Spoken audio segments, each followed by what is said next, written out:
포도막염이 있으면서 많이 어지럽고 또 안압이 30, 40 높게 올라가는 경우가 있습니다. 안압이 높으면 한 40 정도 되면 평균치 안압이 10에서 21인데 뭐 한 4배, 4배, 3배, 4배 평균치보다 높은 겁니다. 근데 포도막염을 치료하기 위해서 쓰는 스테로이드가 원인일 수 있고, 포도막염으로 인한 이 염증성 지거애가 안방수가 나가는 섬유줄을 막으면서 포도막염이 올 수도 있습니다. 또 스테로이드가 원인일 수가 있어서 이제 스테로이드를 쓰게 되면 안압이 오르기 때문에 그때는 면역 억제제를 쓰게 됩니다. 면역 억제제. 왜? 자가 면역 질환이니까. 내가 나를 공격하는 질환이니까. 면역이 지나치게 항진되면서 내가 나를 공격하는, 군인이 적을 공격하는 게 아니라 나를 공격하니까 군인을 무력하게 시키기 위해서 총을 뺏는 거나 마찬가지입니다. 국민을 공격하니까 적이 아니라. 그래서 면역 억제를 시켜버리게 되면 포도막염이 더 자주 발생합니다. 그래서 자가면역 질환이라는 것은 피 자체에 독성이 섞이는 겁니다. 피 자체에 독성이 섞여서 산소 영양분을 공급받아야 되는 세포와 조직들이 독소를 공급받는 겁니다. 그 독소의 원인은 스트레스를 받게 되면 독이 생깁니다. 그 스트레스는 정신적 스트레스, 육체적 스트레스, 약물로 인한 스트레스, 외상, 타박, 추락, 교통사고로 인한 스트레스, 기타 환경적인 스트레스, 여러 가지 원인으로 내 몸이 감당하기 힘들 정도의 자극이 가해지는 겁니다. 그 자극이 크냐 작냐는 상대적인 거기 때문에 남한테는 아무런 자극이 안 되는 것도 내가 면역이 떨어지고 예민한 상태에서는 나를 병들게 하는 겁니다. 그때 어지러움 증상도 유발될 수 있고, 염증도 유발될 수 있고, 또 안압이 오를 수도 있고. 근데 피가 독소가 섞였다면 피의 70%는 물입니다. 그러니까 피덩어리, 적혈구, 이 빨간 피와 70%의 물이 섞여 있는 것이 물감처럼 피가 되는 겁니다.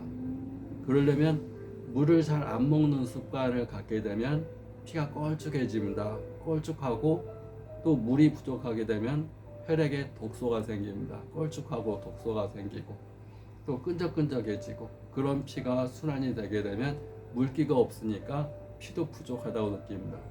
우리가 탈수 증상, 뭐 마라톤이나 뭘 많이 뛰게 되면 이 물이 빠져나가게 되면 어지럽고 쓰러집니다. 그때 물을 보충하거나 링겔을 맞습니다.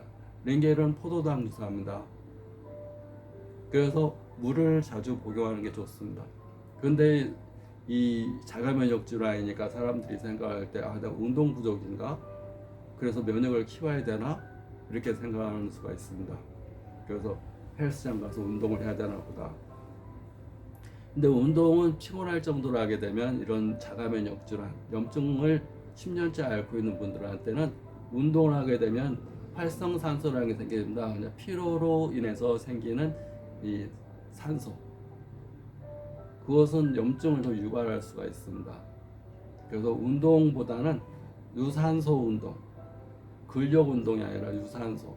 그러니까 공원을 산책하면서 꽃을 보고 이쁘다, 향기 맡고 냄새 좋다, 나무한테 나무를 보면서 쭉쭉쭉쭉 성장하는 나무를 보면서 저 성장하는 기를 내가 받아야 되겠구나.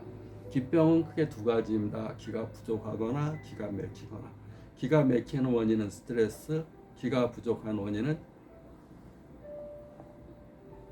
내 안에 이 피가 부족한 원인과 마찬가지입니다. 특히 피 가운데 물이 부족해지면 면역이 굉장히 떨어집니다. 모든 조직과 세포는 피를 먹고 사는데 피의 70%인 물을 먹고 삽니다. 우리도 물을 안 먹게 되면 바짝 말라 들어갑니다. 사막이 뭐겠습니까? 사막이 물이 없으면 땅이 갈라지고, 그 땅이 갈라지는 이런 물가에는 물이 없는 무슨 이런 바짝 갈라져 버린 땅에는 생물이 살 수가 없는 겁니다. 사람 몸도 마찬가지입니다. 물이 부족하게 되면 면역 기능이 엄청 떨어집니다. 면역 기능이 떨어지게 될 뿐만 아니라 피가 오염이 됩니다. 피가 끈적해지고 독소가 섞이고 순환이 안 되고 또 죽은 피가 됩니다. 흐르지 않는 물, 죽은 피, 죽은 강이 되듯이 흐르지 않는 피는 어혈, 죽은 피가 됩니다. 얻어맞지도 않았는데 외상타박출과 교통사고 이런 것도 없었는데 피가 여기저기 죽은 피가 생깁니다. 순환이 안 되는 덩어리. 그럼 피부색이 변합니다. 피부색이 선홍색이 아니라 청자색으로 변합니다. 청색, 우리 얻어맞았으면 시퍼렇듯이 얻어맞은 것도 없는데 막 시퍼렇고 막 시퍼렇고 검고 막 이렇게 변해갑니다. 물을 먹어서 피를 깨끗하게 씻어내야 됩니다. 그런데 물에는 세 종류가 있습니다. 물의 종류에 대해서 설명하겠습니다. 이어 구독 좀 감사합니다.